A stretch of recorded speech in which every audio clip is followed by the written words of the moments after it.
Një ere zbulon një sekret të tmerrshëm brenda një vile luksoze. Një burr i bllokuar në trupin e tij bëhet përgjegjësia e saj. Dhe një antagoniste mizore do të bëjë gjithçka për të ruajtur kontrollin e një pasurie që nuk i përket asaj.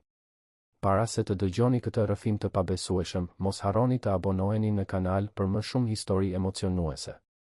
Porta prej hekuri u hap ngadalë, duke zbuluar një shteg me gur kaldrëmi që të çonte drejt hyrjes kryesore. Kiara mbante rripin e çantës së shpinës me aq forcë sa i dhimbin gishtat. Pranë saj, Roza ecte me një qëndrim të drejtë, si dikush që njihte çdo cep të atij vendi, por kishte diçka ndryshe në sytë e saj atë mëngjes. Një përzierje turpi dhe dëshpërimi që vajza e saj e njihte shumë mirë. Vila qëndronte madhështore para tyre, me kolonat e saj të bardha dhe dritaret e mëdha që reflektonin diellin e lindjes. Ishte lloji i ndërtesës që Kiara e kishte parë vetëm në revistat e arredimit që nëna e saj ndonjëherë sillte në shtëpi. 3 kate luksi i pastër, i rrethuar nga kopshte të mirëmbajtura me kujdes dhe një shatërvan mermeri në qendër të oborrit të përparm. Gjithçka aty fliste përpara, pushtet dhe një ftohtësi që të bënte lëkurën të ngrihej edhe në nxehtësinë e mëngjesit. Roza ndaloi te dera e pasme, siç bënte gjithmonë. 22 vjet punë në atë shtëpi dhe ajo ende përdorte hyrjen e shërbimit. Kiara e ndoqi në heshtje, duke shkelur në dyshemen me pllaka qeramike shkëlqyese të kuzhinës. Gjithçka ishte aq e pastër, aq e organizuar, aq ndryshe nga apartamenti i vogël ku jetonin në periferi të kryeqytetit. Aty, muret kishin njolla lagështie dhe soba ndonjëherë prishej. Këtu, edhe ajri dukej më i pastër. Nuk e di nëse mund ta bëj këtë, Kiara pëshpëriti kur u gjetën vetëm për një moment. Roza u kthye nga ajo me atë vështrim që nuk pranonte dobësi. Do ja dalësh sepse nuk kemi zgjidhje. Ana ka nevojë për këtë operacion dhe plani shëndetësor refuzoi mbulimin. Mjekët thanë se janë vetëm disa javë derisa të mbledhin paratë. Ti je e fortë, vajza ime. Kiara pohoi me kokë, duke gëlltitur nyjen në fy. Ana ishte vetëm 12 vjeç dhe ishte shtruar në spital që nga java e kaluar.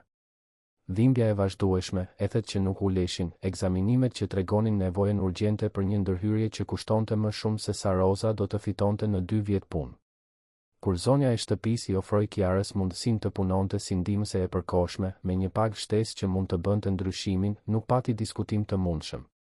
Zonja Fiona do të zbres pas disa minutash, Roza shpjegoi ndërsa i lidhte përparsen vajzës së saj.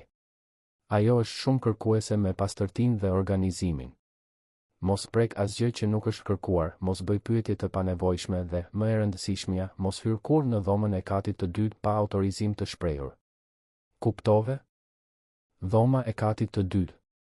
Roza e kishte përmendur më parë, gjithmonë me një ton zëri që tregonte se ajo çështje ishte delikate. Aty ndodhej pronari i shtëpisë, Viktor Alliu, një biznesmen që kishte pësuar një aksident të rënd 2 vjet më parë. Që atëherë, ai jetonte në gjendje vegetative, ose të paktën kështu thoshin të gjithë. E fejuara e tij, Fiona, kishte marrë përsipër kujdesin për të dhe administrimin e shtëpisë. Kiara po fshinte dhomën e ndenjes kur dëgjoi takat që trokisnin në dyshemen prej mermeri. U kthye dhe pa Fionën duke zbritur shkallët sikur të ishte në një pasarel. Flok bjond të valëzuar në mënyrë perfekte, makijazh i përsosur edhe në atë orë të mëngjesit dhe një fustan mëndafshi që ndoshta kushtonte më shumë se qiraja vjetore e apartamentit të Kiarës. Ajo ishte e bukur në një mënyrë që të friksonte, me tipare delikate që kontrastonin me vështrimin e mpret dhe llogaritës. Pra, ti je vajza e Rozës, tha Fiona, jo si pyetje, por si një konstatim që mbante një farë përbuzjeje. Shpresoj të jesh më efikase se ndihmëset e fundit të përkohshme. Nuk toleroj përtatësinë apo paftësinë në këtë shtëpi. Po, zonje. Do të bëj më të mirën. Fiona ecte rreth Kiarës sikur po e inspektonte. Aroma e parfumit të shtrenjtë ishte mbytëse. Do ta ndihmosh nënën tënde me pastrimin e shtëpisë, organizimin e rrobave dhe, eventualisht, me përgatitjen e vakteve. Ka rregulla specifike që duhen ndjekur. Kryesorja është që ti kur nuk duhet të ngjitesh në katin e dytë pa lejen time të drejtë për drejtë. Zoti Viktor ka nevojë për qetësi absolute dhe çdo shqetësim mund të ndikojë në gjendjen e tij. Është e qartë? Plotësisht, zonje. Shkëlqyeshëm. Roza mund të tregoj funksionet e tua. Dhe shpresoj që ti të kuptosh që paga jote varet tërësisht nga performanca jote. Çdo gabim i rëndësishëm do të rezultojë në zbritje. Nuk mund të paguajmë për paftësi, apo jo? Kiara ndjeu gjakun t'i vlonte, por mbajti shprehjen neutrale. Ajo kishte nevojë për ato para. Ana kishte nevojë për ato para. Nuk kishte vend për krenari të plagosur apo indinjat të drejtë. Po, zonjë. E kuptoj. Ditët e para ishin raskapice. Kiara zgjohej në 5 të mëngjesit për të arritur në vilë në 6, punonte pa pushim deri në 7 të mbrëmjes dhe ende duhej të studionte për të mos humbur vitin shkollor. Muskujt e saj dhimbin, duart i ishin bërë të ashpra nga zbardhuesi dhe produktet e pastrimit dhe ajo mezi kishte kohë të vizitonte Anën në spital. Por çdo qindark e kursyer ishte një hap më pranë operacionit. Rutina e shtëpisë ishte e rreptë. Fiona zgjohej në 10, pinte kafen e saj të shërbyer në verandë me pamje nga kopshti, kalonte pasditen me angazhime sociale ose duke pritur vizita dhe ndonjëherë dilte për darka bamirësie. Ajo shihej si një grua e admirueshme nga shoqëria e kryeqytetit, e fejuara e përkushtuar që kishte braktisur jetën e saj për t'u kujdesur për të fejuarin e saj në gjendje të rëndë. Revistat e thashethemeve e quanin një shenjtore moderne. Por brenda vilës, larg syve të publikut, Fiona ishte ndryshe. Zëri i saj ishte jashtëpër me shërbëtoret, sytë e saj të ftohtë kur kontrollonte çdo cep të pastruar. Ajo kyçte qilarët me drynë, kontrollonte çdo gram ushqimi të konsumuar në shtëpi dhe këmbëngulte të kontrollonte çantat e Rozës dhe Kiarës para se ato të largoheshin çdo ditë. Është për sigurinë e të gjithëve, thoshte Fiona me një buzëqeshje false. Ju e kuptoni, apo jo? Me kaq shumë shërbëtore të pandershme rreth e rrotull. Kiara gëlltiste poshtërimin çdo ditë.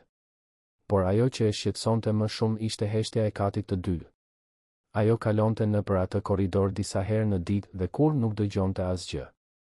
Asnjë zë televizori, asnjë zë infermiereje, asnjë shenjë jete. Ishte sikur ajo dhomë të ishte një boshllëk brenda shtëpisë. Një pasdite, kur Fiona doli për një ngjarje bamirësie, Roza kishte nevojë të merrte produkte pastrimi nga depoja e Bodrumit. Kiara ishte në korridorin e katit të dytë kur dëgjoi diçka. Një zë i mbytur, pothuajse i padëgjueshëm. Ajo ndaloi duke u përpjekur të identifikonte nga vinte. Pastaj dëgjoi përsëri. Dukej se vinte nga dhoma e Viktorit. Zemra i rahu më shpejt. Ajo e dinte që ishte e ndaluar të hynte aty. Por çfarë nëse ishte një emergjencë? Çfarë nëse ai kishte nevojë për ndihmë? Kiara shikoi rreth e rrotull, duke konfirmuar se ishte vetëm dhe ju afrua derës. Ishte gjysmë e hapur. Vetëm disa centimetra, por mjaftueshëm që ajo të shihte një çarje të brendësisë. Dhoma ishte e errët me perde të rënda që mbulonin dritaret. Në qendër ishte një shtrat i madh dhe në të një figurë e palvizshme. Viktori. Kiara nuk mund ta shihte fytyrën e tij qartë, por mund të dallonte formën e trupit të tij nën çarçafet e bardhë. Ai dukej aq i qetë, aq i munguar. Pastaj ajo e pa. Një lot i vetëm që rrifte nga cepi i syrit të tij, duke ndjekur një rrugë të ngadaltë përgjatë tëmthit derisa u zhduk në jastër. Kiara mbajti frymën. Lot. Njerëzit në gjendje vegetative nuk qanin, apo jo? Ajo bëri një hap prapa, e hutuar, e trembur. Ndoshta ishte vetëm një reagim i pavullnetshëm, diçka që ndodhte me pacientët në atë gjendje. Por diçka brenda saj i thoshte se kishte më shumë aty. Diçka ishte shumë gabim. Ajo u kthye te detyrat e saj, por nuk mund ta hiqte atë imazh nga mendja. Loti i vetmuar. Dhoma e errët. Heshtja absolute. Përgjatë pjesës tjetër të ditës, Kiara e gjeti veten duke vëzhguar katin e dytë me më shumë vëmendje. Kur Fiona u kthye, ajo shkoi drejt në dhomën e Viktorit me një tabaka. Kiara arriti të shihte shpejt se çfarë kishte në të kur zonja e shtëpisë kaloi pranë saj në korridor. Një supë e hollë, pothuajse transparente, dhe 2 tableta të mëdha pranë një gote uji. Sa herë në ditë e ushqente Fiona Viktorin? Kiara nuk e dinte, por filloi të vëzhgonte. Ishte gjithmonë e njëjta rutinë. 3 herë në ditë, zonja e shtëpisë ngjitej me një tabaka dhe qëndronte aty për rreth 15 minuta. Kur zbriste, supa ishte gjithmonë e ngrënë, por pjata dukej çuditërisht shumë e pastër, sikur të ishte shpëlarë shpejt në lavamanin e banjës së dhomës. Natën tjetër, ndërsa ndihmonte Rozën të paloste çarçafët në lavanderi, Kiara nuk mundi ta mbante më pyetjen.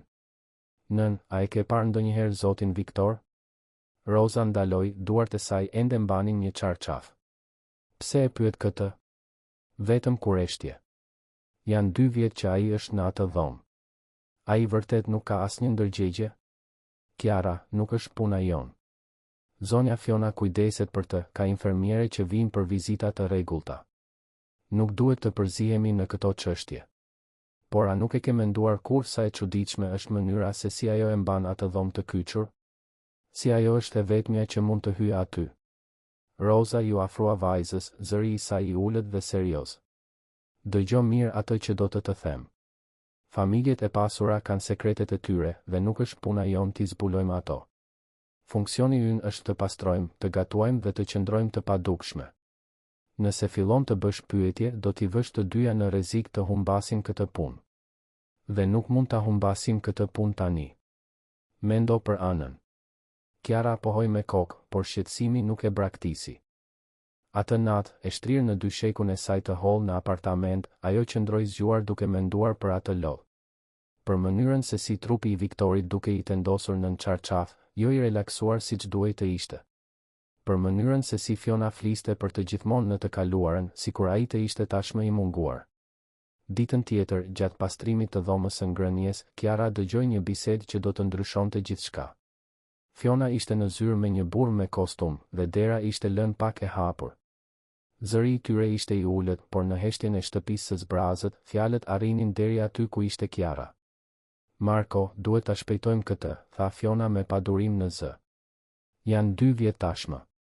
Familja e tij po fillon të bëj pyetje. Ti e di që falsifikimi i një prokure të kësaj madhësie kërkon kohë, ju përgjigj zëri i burrit, ndoshta avokatit. Nëse dikush dyshon dhe kërkon një ekspertizë grafologjike, gjithçka shkatërohet. Atëherë duhet të bësh më mirë. Viktori nuk mund të vazhdoj pafundësisht.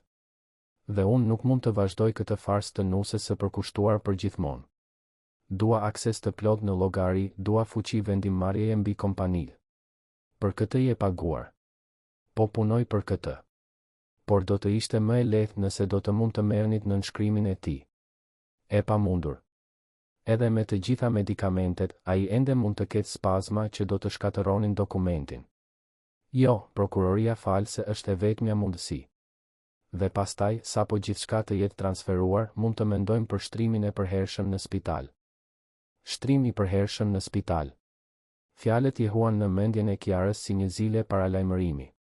Ata po planifikonin t'i vidhnin gjithçka Viktorit dhe pastaj ta mbyllnin diku ku ai nuk do të mundej kur të tregonte versionin e tij të historisë. Dhe më keq, flisnin për të sikur ai të mos mund të dëgjonte, sikur të mos ishte më një person. Kiara u detyrua të mbështetej në mur për të mos u dridhur. Kjo nuk ishte thjesht mizori, ishte diçka shumë më e keqe. Dhe ajo, tani, dinte shumë. Por çfarë mund të bënte? Ishte vetëm një vajzë 17 vjeçare, vajza e një shërbëtoreje, pa prova, pa pushtet. Kush do ta besonte atë kundër një gruaje si Fiona? Ajo mbaroi pastrimin e dhomës shpejt dhe u kthye në kuzhinë, ku Roza po përgatiste drekën. Mendja i vlonte nga mendimet të ngatëruara. Duhej të bënte diçka, por çfarë? Denoncimi pa prova do të ishte vetvrasje profesionale për nënën e saj dhe për të. Por të qëndroje në heshtje do të ishte bashkëpunim me diçka të tmerrshme. Atë natë, Kiara mori një vendim.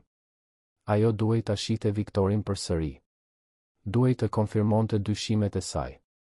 Nëse ai ishte vërtet i vetëdijshëm, nëse kishte ndonjë shans që ai të ishte i bllokuar në trupin e tij ndërsa helmohej ngadalë me medikamente të tepërta, ajo duhej të bënte diçka. Edhe nëse kjo do t'i kushtonte gjithçka. Mundësia erdhi 3 ditë më vonë. Fiona doli për një darkë bamirësie që do të zgjaste gjithë natën. Roza shkoi në shtëpi më herët sepse kishte dhimbje koke dhe Kiara qëndroi me justifikimin për të përfunduar pastrimin e bibliotekës. Kur u sigurua se ishte plotësisht vetëm në vil, ajo u ngjit shkallëve të katit të dytë. Zemra i rrite aq fort sa ishte e sigurt se mund të dëgjohej në të gjithë shtëpinë. Dera e dhomës së Viktorit ishte e kyçur, por Kiara kishte parë ku Fiona mbante çelësin rezervë në një sirtar të zyrës. Me duar dridhëse, ajo hapi derën dhe hyri në dhomën e errët.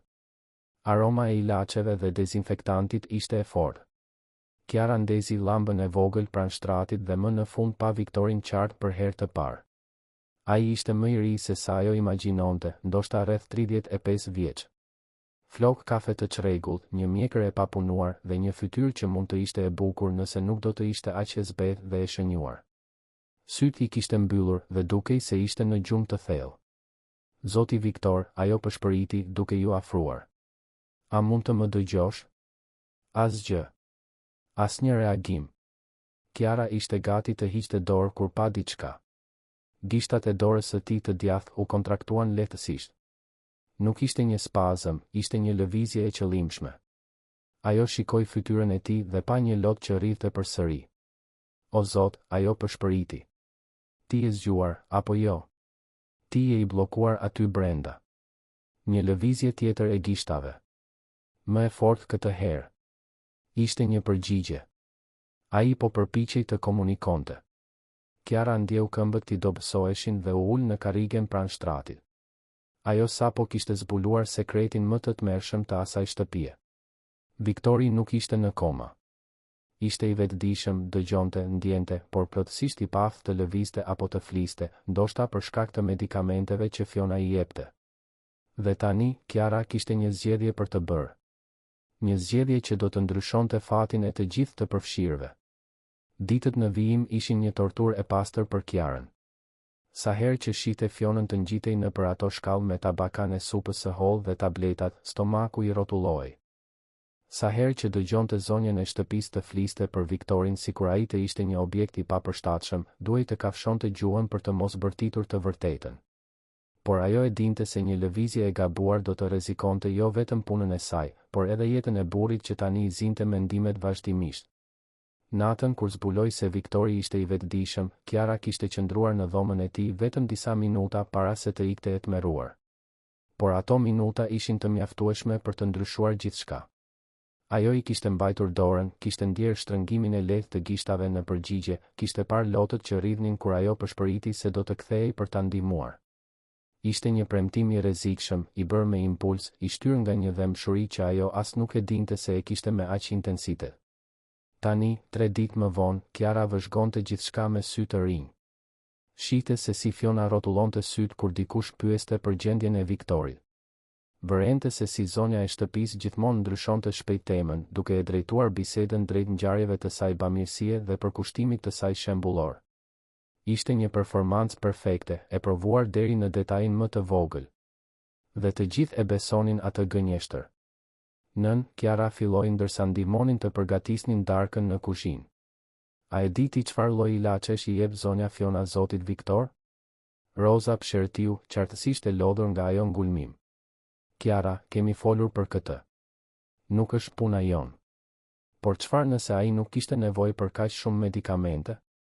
Çfarë nëse ishte e mundur që ai të përmirësohej me trajtim të duhur? Nëna la thikën që përdorte për të prerë perimet dhe e shau vajzën. Çfarë po ndodh me ty? Pse ky interes i papritur për pronarin? Kiara donte aq shumë të tregonte të vërtetën. Donte të ndante atë peshë mbytëse, të kishte dik pranë saj për ta ndihmuar të mendonte për një plan. Por shikoi fytyrën e lodhur të nënës, rrathët e zinj nën sy të shënuar nga shqetësimi për anën dhe gëlltiti fjalët. Roza mbante tashmë shumë barë. Nëse ajo do të dinte çfarë kishte zbuluar Kiara, do të përpiqej ta mbronte vajzën, ndoshta duke dhënë dorëheqjen menjëherë. Dhe atëherë nuk do të kishte para për operacionin e anës. Vetëm më duket e trishtueshme, Kiara gënjeu. Të shohësh dik kaq të ri në atë gjendje. Imagjinoj çfarë do të mendonte ai nëse do të mund të shihte si ishte bërë jeta e tij. Roza u kthye te prerja e perimeve, zëri i saj i butë por i vendosur. Jeta nuk është gjithmonë e drejtë, vajza ime. E kam mësuar këtë shumë kohë më parë. Gjithçka që mund të bëjmë është puna jonë, të fitojmë paratë tona me ndershmëri dhe të kujdesemi për ata që duam. Fati i Zotit Viktor është në duart e Zotit dhe të mjekëve të tij. Por Kiara nuk mund ta pranonte më atë dorëzim. Jo kur e dinte se Viktori ishte lart, i bllokuar, i vetëdijshëm për çdo sekondë të burgosjes së tij. Ajo duhej të bënte diçka dhe shpejt. Pyetja ishte si ta bënte pa ngjallur dyshime. Mundësia erdhi në mënyrë të papritur. Javën tjetër, Fiona njoftoi se do të bënte një udhëtim 2 ditor në kryeqytetin fqinj për të marrë pjesë në një kongres mbi kujdesin paliativ. Ironia ishte groteske. Një grua që mbante të fejuarin e saj në robëri kimike do të fliste për dinjitetin në trajtimin e pacientëve. Por për Kiarën, kjo ishte një dritare mundësie. Gjatë udhëtimit të zonjës Fiona, ju të dyja do të jeni përgjegjëse për shtëpinë. Fiona udhëzoi Rozën dhe Kiarën në mëngjesin e nisjes së saj. Infermierja do të vijë 2 herë në ditë për të kujdesur për Viktorin. Ju duhet vetëm të siguroheni që ajo të ketë akses në dhomë dhe pastaj të kyçni gjithçka përsëri. Nuk dua që askush të vëzhgojë aty ku nuk duhet. Është e qartë? Plotësisht, zonjë, u përgjigj Roza. Kiara vetëm pohoi me kokë, por brenda zemra i rrite më shpejt. 2 ditë. Ajo do të kishte 2 ditë për të provuar të komunikonte siç duhet me Viktorin, për të kuptuar më mirë situatën e tij, ndoshta edhe për të gjetur prova të asaj që Fiona po bënte. Sapo limuzina e Fionës u zhduk nga porta, Kiara filloi të hartonte planin e saj. Infermierja do të arrinte në 10 të mëngjesit dhe në 6 të mbrëmjes. Kjo nënkuptonte se midis këtyre vizitave, kishte dritare kohore ku ajo mund të provonte të ngjitej pa u parë. Sfida më e madhe do të ishte Roza, e cila ishte gjithmonë e vëmendshme ndaj lëvizjeve të vajzës së saj. Në mëngjesin e parë, Kiara priti që infermierja të bënte vizitën e saj dhe të largohej. Roza ishte e zënë në lavanderi, duke u marrë me një mal me çarçaf që duheshin ndëruar. Ishte tani ose kurrë. Me zemrën që i rrite fort, Kiara mori çelsin rezervë dhe u ngjit shpejt shkallëve. Dhoma ishte më e ndriçuar se herën e fundit. Infermierja i kishte hapur perdet pak para se të largohej. Kiara mund ta shihte Viktorin më qartë tani. Ai ishte pak më i zgjuar, sytë e tij gjysmë të hapur ndiqnin lëvizjen e saj kur ajo hyri. Kishte një inteligjencë në atë vështrim që kundërshtonte plotësisht narrativën e Fionës. Zoti Viktor, ajo përshpëriti, duke ju afruar dhe duke mbyllur derën me kujdes. Unë jam Kiara. Punoj këtu me nënën time. Dua që ti të dish se unë e di. E di që ti je zgjuar, që je i vetëdijshëm. Dhe e di që zonja Fiona po bën diçka të tmerrshme me ty. Sytë e tij u zgjeruan dhe më shumë lot filluan të rridhnin. Kiara mori një pecet letre nga komodina dhe i fshiu butësisht fytyrën. Nuk kam shumë kohë, por do të kthehem. Premtoj. Do të gjej një mënyrë për të ndihmuar. Ajo ishte gati të largohej kur vuri re diçka. Mbi tavolinë, pranë ilaçeve që infermierja kishte lënë për dozën tjetër, ishte një shiringë e vogël me një lëng të qartë. Kiara mori paketimin e hedhur në kosh dhe lexoi etiketën. Ishte një qetësues i fortë, i përdorur në doza që dukeshin të tepërta për dikë që supozohej se ishte tashmë në gjendje vegetative. Pse të qetësoje dikë që ishte tashmë i pavetëdijshëm? Përveç, sigurisht, nëse ai person nuk ishte vërtet i pavetëdijshëm. Ajo e futi paketimin në xhepin e përparses. Ishte prova e parë, edhe pse e vogël. Para se të largohej, ajo u kthye edhe një herë nga Viktori. Do të zbuloj si të nxjerr nga këtu. Nuk e di si ende, por do ta bëj. Ti vetëm duhet të durosh edhe pak. Gjatë pjesës tjetër të ditës, Kiara vëzhgoi gjithçka me më shumë vëmendje. Kur infermierja u kthye në 6 të mbrëmjes, ajo shtirej sikur po pastronte korridorin pranë dhomës. Mund ta dëgjonte gruan duke folur me vete ndërsa kontrollonte shenjat vitale të Viktorit. Shtypja stabile, rrahjet normale. Vërtet nuk e kuptoj pse zonja Fiona këmbëngull të mbaj doza kaq të larta qetësuesish. Por nuk jam unë që komandoj këtu. Kjo konfirmonte dyshimet e Kiarës. Edhe infermierja e gjente të çuditshme. Por qartësisht ajo nuk I interesonte aq shumë sa të pyeste, ose ndoshta ishte shumë e paguar për të bërë pyetje të papërshtatshme. Atë natë, kur Roza më në fund fjeti e raskapitur në dhomën e saj në shtesën e shtëpisë, Kiara u kthye në dhomën e Viktorit. Këtë herë, përveç ushqimit, ajo mori diçka tjetër. I mbështjell në një pecet në xhep, ishte një copë bukë dhe pak djath. Nuk ishte shumë, por ishte ushqim I vërtet, jo ajo supë e ujshme që Fiona shërbente. Viktori ishte zgjuar, sytë e tij të fiksuar në tavan. Kur Kiara hyri, ai e shikoi me një përzierje shprese dhe frike. Ajo ju afrua, zëri I saj I ulët por I vendosur. Duhet të di diçka. A mund të gëlltitësh nëse të jap ushqim ngadalë? Një lëvizje pothuajse e padukshme e kokës. Një po. Kiara ndjeu zemrën t'i rrite më shpejt. Atëherë ajo do të provonte. Theu një copë të vogël buke, sa një thonjë, dhe ja vuri butësisht në gojë. Ngadalë. Pa nxitim. Viktori mbylli sytë, i përqendruar. Ajo mund të shihte përpjekjen që bënte për të lëvizur nofullën, për të përtypur atë copë të vogël. Zgjatur pothuajse 1 minutë, por ai ja doli. Gëlltiti. Dhe kur hapi sytë përsëri, kishte diçka ndryshe aty. Mirënjohje. Shpresë. Lehtësim. Kiara punoi në heshtje për 20 minuta, duke i dhënë copa të vogla buke dhe djathi, duke pritur me durim midis çdo cope. Nuk ishte e mjaftueshme për ta ngopur, por ishte pafundësisht më mirë se supa ushqyeshmërisht e zbrazët që kishte qenë ushqimi i tij i vetëm për 2 vjet. Kur mbaroi, ajo i dha ujë pak nga pak, duke përdorur një lugë. Do ta bëj këtë çdo ditë, ajo premtoi. Pak nga pak, do ta bëjmë të rimar forcat. Dhe pastaj do të gjejmë një mënyrë për të ekspozuar atë që Fiona po bën. Por si do ta bënte këtë pa ngjallur dyshime? Fiona kontrollonte gjithçka në shtëpi, kontrollonte çantat, kyçte qilarët.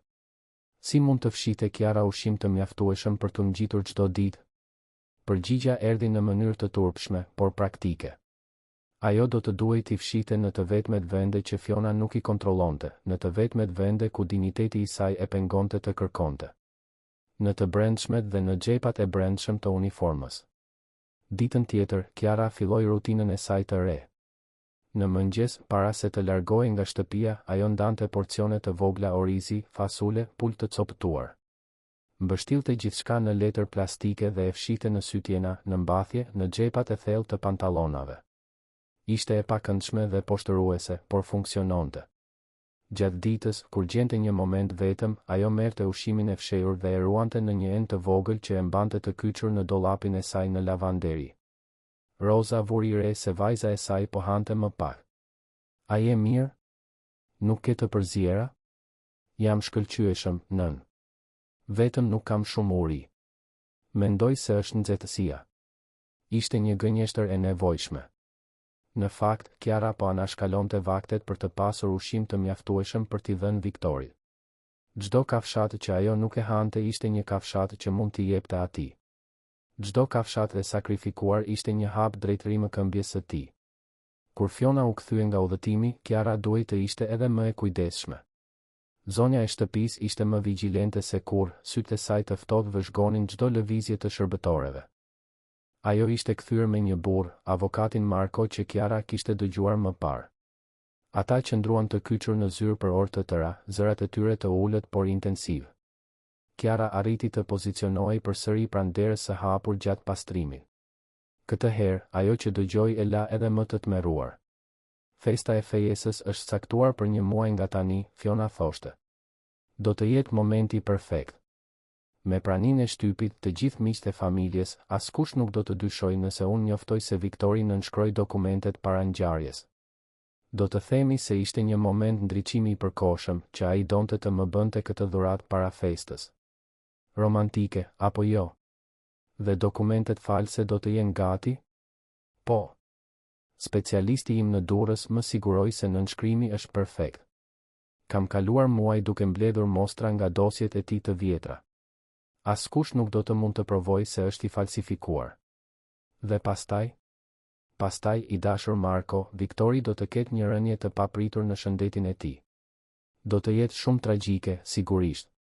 E fejuara e përkushtuar nuk do të ketë zgjidhje tjetër veç se ta shtrojë në një klinikë të specializuar. Shumë larg, ndoshta në një zonë të thellë rurale, ku familja e tij nuk mund ta vizitojë shpesh. Dhe aty, ai do të marrë të gjithë kujdesin e nevojshëm për të qëndruar saktësisht siç është tani. I qetë. I kontrolluar. I munguar. Kiara u detyrua të mbulonte gojen për të mos lëshuar një rënkim tmerri. Ata po planifikonin t'i vidhnin gjithçka Viktorit dhe pastaj ta mbyllnin diku ku ai do të kalonte pjesën tjetër të jetës si i burgosur. Ishte një plan perfekt, i ftohtë, i llogaritur. Dhe pa prova, pa dëshmitar, ajo nuk kishte si ta ndalonte. Apo kishte? Një ide filloi të formohej në mendjen e saj. Nëse ajo do të arrinte ta bënte Viktorin të rimerte forcën e mjaftueshme, nëse do të arrinte disi të provonte se ai ishte i vetëdijshëm, e gjithë narrativa e Fionës do të shkatërrohej. Por kjo do të merrte kohë. Dhe ajo kishte vetëm një muaj para festës së fejesës. Atë natë, kur të gjithë flinin, Kiara u kthye në dhomën e Viktorit. Këtë herë, përveç ushqimit, ajo mori diçka tjetër. Një regjistrues zëri të vogël që kishte bler me pak paratë që kishte kursyer. Zoti Viktor, ajo përshpëriti ndërsa e ushqente ngadalë. Duhet të më ndihmosh. Duhet të kem prova të asaj që Fiona po bën. A mund të bësh ndonjë zë? Çdo gjë që provon se je i vetëdijshëm? Viktori provoi. Ajo mund të shite përpjekjen e madhe në fytyrën e tij, venat që i dilnin në qafë ndërsa luftonte kundër muskujve të paralizuar nga medikamentet. Por asgjë nuk dilte përveç një rënkimi të ulët, pothuajse të padëgjueshëm. Nuk do të ishte e mjaftueshme për të bindur askën. Mund të shpërfillej lehtësisht si një refleks i pavullnetshëm. Është në rregull, Kiara tha, duke fshirë djersën nga balli i tij. Do të gjejmë një mënyrë tjetër. Ti vetëm duhet të vazhdosh të bëhesh më i fortë. Haje edhe pak. Ajo kaloi javët e ardhshme në një rutinë raskapitse. Zgjohej në 5, hante sa më pak të ishte e mundur nga mëngjesi, ruante pjesën tjetër për Viktorin. Punonte gjithë ditën në vil, duke kërkuar çdo mundësi për të ngjitur në dhomë pa u parë. Natën, kthehej në shtëpi e raskapitur, studionte deri vonë dhe flinte pak orë para se të përsëriste gjithçka ditën tjetër. Efektet filluan të shfaqeshin. Kiara po humbiste peshë dukshëm. Rrobat i ishin bërë të gjera, fytyra më e hollë. I dolën mavijosje në krah dhe këmbë, shenja se trupi i saj po shkonte drejt kolapsit nutricional. Por ajo nuk ndalonte. Nuk mund të ndalonte. Ana tashmë kishte bërë operacionin, por ende ishte në rimëkëmbje. Dhe Viktori varej nga ajo në një mënyrë që e bënte Kiarën të ndihej se të ndalonte do të ishte ta dënonte atë. Rosa, gjithnjë e më e shqetësuar, përpiqej ta detyronte vajzën të hante. Kiara, po së muresh. Duhet të ushqehesh. Jam mirë, nën. Është thjesht lodhje. Kjo nuk është lodhje. Ti po dobësohesh. Do të çoj te mjeku. Jo. Kiara u përgjigj shumë shpejt, pastaj zbuti zërin. Më fal. Është se nuk dua të shpenzoj para me mjekun tani. Po mbledhim për shpenzimet e anës pas daljes nga spitali. Do të ha më shumë, premtoj. Por ajo nuk hante më shumë. Çdo kafshat ishte shumë e çmuar për të humbur për veten kur Viktori kishte aq shumë nevojë. Ai po përmirësoi, ngadalë por dukshëm. Mund t'i lëvizte gishtat më lehtë tani. Vështrimi i tij ishte më vigjilent. Madje mund të përshpëriste disa fjalë, megjithse ishin ende të vështira për t'u kuptuar. Faleminderit, ai arriti të thoshte një natë, zëri i tij i ngjirur nga mospërdorimi. Ti po më shpëton. Mos falendero ende, Kiara u përgjigj, zëri i saj i dobët nga raskapitja. Ende duhet të gjejmë një mënyrë për të ekspozuar të vërtetën. Por si do ta bënte këtë? Edhe me Viktorin që po forcoi, ata ende nuk kishin prova konkrete. Fiona ishte shumë e kujdesshme, shumë e zgjuar.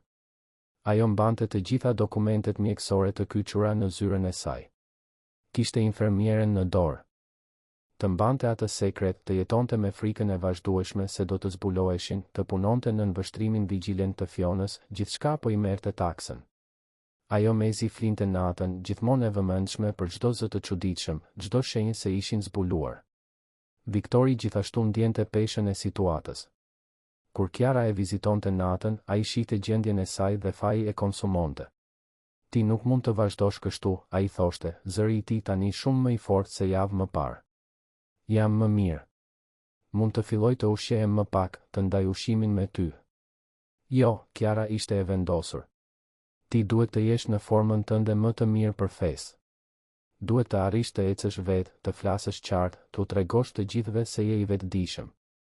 Nëse ti dobësohesh, nëse nuk ja del, gjithë kjo do të ketë qenë e kohë. Por nëse ty të ndodh diçka për shkakun tim, asgjë nuk do të ndodh. Ajo u përpoq të buzëqeshte, por edhe kjo i dhimte.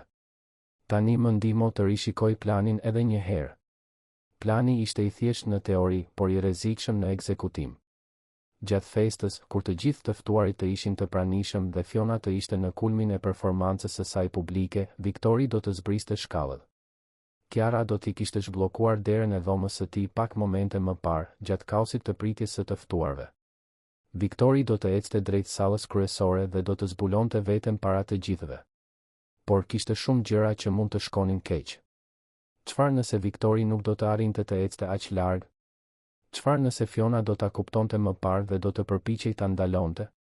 Çfarë nëse të ftuarit nuk do ta besonin, duke menduar se ai ishte i hutuar ose delirant? Çfarë nëse Fiona do të arrinte ta kthente situatën në favor të saj? Ne kemi flash diskun, Kiara i kujtonte vetes. Kemi prova. Nuk është vetëm fjala jon kundër asaj. 3 ditë para festës, Fiona thiri të gjitha shërbëtoret për një takim. Përveç Rozës dhe Kiarës, kishte edhe 4 gra të tjera që punonin në shtëpi me kohë të pjesshme, duke ndihmuar me lavanderin, kopshtin dhe kuzhinën. Të gjitha u mblodhen në kuzhinë ndërsa Fiona, e përsosur me një fustan blu të errët, i inspektonte si një general që rishikon trupat e tij. Festa e së shtunës do të jetë ngjarja më e rëndësishme e kësaj shtëpie në vite, ajo filloi. Do të ketë gazetar, fotograf, njerëz shumë të rëndësishëm të shoqërisë. Secila prej jush do të ketë funksione specifike dhe unë pres performancë perfekte. Çdo gabim, çdo rëshitje dhe do të ketë pasoja. Ajo shpërndau lista të detajuara me detyrat e secilës. Kiara u caktua të shërbente pije në sallën kryesore. Roza do të qëndronte në kuzhinë duke mbikëqyrur bufet. Ishte pothuajse sikur Fiona donte t'i mbante të dukshme në mbikëqyrje të vazhdueshme. Një vëzhgim shtesë, Fiona vazhdoi, sytë e saj duke kaluar nëpër çdo fytyrë. Gjatë festës, kati i dytë do të jetë plotësisht i mbyllur. Askush, dhe unë them askush, nuk duhet të ngjitet aty për asnjë arsye. Viktori ka nevojë për paqe dhe qetësi, dhe nuk dua që zhurma e festës ta shqetësoj. Jam e qartë. Të gjitha pohon me kokë. Kiara ndjeu zemrën t'i fundosej. Nëse kati i dytë do të ishte i mbyllur, si do të zbriste Viktori? Si do ta zhbllokonte ajo derën e tij pa u parë? Plani po shkatërrohej para se të ekzekutohej. Atë natë, ajo dhe Roza u takuan me Viktorin. Duhet një plan i ri, Kiara tha. Ajo do të kyç katin e dytë gjatë festës. Atëherë do të duhet të zbres më parë, u përgjigj Viktori. Kur të gjithë të jenë të zënë me përgatitjet finale para se të vinë të ftuarit. Kjo është shumë e rrezikshme. Nëse dikush të sheh para kohës së duhur, ata mund të fshejnë përsëri para se të vinë të ftuarit. Nuk kemi shumë zgjidhje, apo jo? Kishte të drejtë. Nuk kishin. Ishte gjithçka ose asgjë. Ata përmirësuan planin. Viktori do të zbriste kur të fillonin të vinin të ftuarit e parë gjatë kaosit fillestar. Kiara do të shërbente pije, mund të shkaktonte një shpërqendrim nëse ishte e nevojshme. Roza do të ishte e vëmendshme për çdo shenjë problemi. Në prag të festës, Kiara u zgjua duke ndjerë se bota rrotullohej. Ajo u ngrit nga shtrati dhe këmbët i dështuan, duke e bërë të binte në dysheme. Roza vrapoi për ta ndihmuar, duke e gjetur vajzën të zbehtë si fantazm, duke u dridhur në mënyrë të pakontrollueshme. Mjaft, Roza tha me vendosmëri. Do t'i telefonoj zonjës Fiona dhe do t'i them se ti je sëmur, që nuk mund të punosh nesër. Jo. Kiara u përpoq të ngrihej, por nuk mundi. Unë duhet të jem atje. Plani nuk funksionon pa mua. Plani nuk funksionon nëse ti humbas ndjenjat në mes të festës. Roza po qante tani. Shiko veten, Kiara. Ti mezi qëndron në këmbë. Ti ke sakrifikuar shumë. Doja dal, nën. Vetëm duhet të pushoj sot. Të ha pak. Nesër do të jem më mirë. Por ajo nuk ishte më mirë. Në mëngjesin e festës, Kiara arriti të ngrihej, por çdo lëvizje ishte një përpjekje titanike. Ajo u vesh me uniformën e shërbëtores, duke injoruar se si ajo tani rrinte e lirshme në trupin e saj të dobësuar. Vuri makiazh për të fshehur rrafet e thellë nën sy dhe tonin e sëmur të lëkurës. I lidhi flokët pas, duke u përpjekur të dukej e paraqitshme. Roza e vëzhgonte me zemër të thyrë. Vajza ime, çfarë i ke bërë vetes? Atë që ishte e nevojshme, u përgjigj Kiara. Tani shkojmë. Kemi një punë për të bërë. Vila ishte e panjohur. Dekoratorët e kishin kthyer vendin në diçka të dalë nga një revistë luksoze. Lule të bardha dhe të arta kudo, shandan kristali të varur, tavolina të mbuluara me mbulesa liri të holla. Në kopsht ishte një hark i dekoruar ku Fiona dhe Viktori teorikisht do të rinovonin zotimet e tyre të fejesës. Ironia ishte groteske. Punonësit e bufes erdhen herët duke sjell tabaka me ushqim që e bënin stomakun e Kiarës të rrotullohej nga uria. Kanape, meze të sofistikuara, shampanjë franceze. Gjithçka që ishte më e shtrenjtë dhe e rafinuar. Ndërsa ajo vetë mezi mbante një vakt të thjeshtë në stomak. Fiona ishte në elementin e saj duke mbikëqyrur çdo detaj me saktësi ushtarake. Fustani i saj i festës ishte mahnitës, një model i modës së lartë në ngjyrë shampanjë që ndoshta kushtonte më shumë se sa Roza fitonte në një vit. Flokët i kishte të kapur në një topuz elegant, bijuteri të shtrenjta i zbukuronin qafën dhe kyçet e duarve. Ajo ishte imazhi i nuses perfekte, i gruas së përkushtuar. Askush nuk do të dyshonte për përbindëshin pas asaj fasade. Kiara, a je mirë? Pyeti një nga shërbëtoret e tjera. Je shumë e zbeth. Jam shkëlqyeshëm. Vetëm pak nervoze për festën. Të ftuarit e parë filluan të arrinin në 7 të mbrëmjes. Makina luksoze parakalonin në përhyrje duke lënë burra me smoking dhe gra me fustane gala. Kishte politikan, biznesmen, socialit, të gjithë që donin të shiheshin në atë që ishte ngjarja e sezonit. Gazetarët regjistronin gjithçka, kamerat televizive kapnin ardhjen e VIP-ave. Kiara qarkullonte nëpër sallë me një tabaka me gota shampanje, duke buzëqeshur me mirësjellje kur dikush merrte një. Krahët i dridheshin nga pesha e tabakas, por ajo e detyronte veten të mbante qëndrimin e drejtë. Kërkonte me sy Rozën, e cila ishte pranë kuzhinës, gjithashtu duke vëzhguar gjithçka. Momenti po afrohej. Sipas planit, kur Fiona të ngjitej në skenën e vogël të ngritur në sallë për të mbajtur fjalimin e saj fillestar të mirëseardhjes, Viktori duhej të shfaqej. Do të ishte momenti i vizibilitetit më të madh, me të gjithë sytë drejtuar drejt pjesës së përparme të sallës. Por pastaj ndodhi diçka e papritur. Fiona ju afrua Kiarës, sytë e saj të ngushtuar. Ti, ajo tha, duke treguar vajzën. Eja me mua. Tani. Zemra e Kiarës u fundos. Çfarë donte Fiona? Ajo ndoqi zonjën e shtëpisë në një cep më të veçuar të sallës, larg të ftuarve. Kam marrë ankesa nga disa të ftuar për mënyrën si po shërben pijet. Shumë ngadalë, pamje e çrregull. Qartësisht ti nuk je mjaftueshëm mirë për të punuar sonte. Jam mirë, zonjë. Mund të vazhdoj. Jo, ti je e lirë. Shko në kuzhinë, ndihmo nënën tënde atje. Nuk të dua në sallën kryesore. Ishte një katastrofë. Nëse Kiara nuk do të ishte në sallë, ajo nuk do të mund t'i jepte sinjalin Viktorit.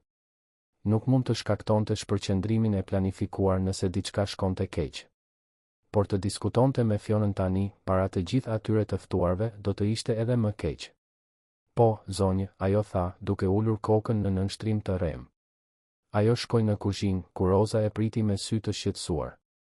Çfarë ndodhi? Ajo më largoi nga salla. Plani është shkatëruar. Nuk është, Roza tha, duke befasuar vajzën me vendosmërinë e saj. Unë do t'i jap sinjalin Viktorit. Ti qëndro këtu, përpiqu të rimarrësh pak forcën. Nën, ti nuk mundesh. Nëse shkon keq, ti do të humbasësh punën. Reputacionin tënd, gjithçka. Dhe ti mendon se do ta lë vajzën time të mbaj këtë peshë vetëm pas gjithçkaje që ti ke bërë? Roza mori duart e Kiarës. Ti më ke mësuar të jem e guximshme, vajza ime. Tani është radha ime të mbroj ty. Para se Kiara të mund të protestonte, Roza doli nga kuzhina.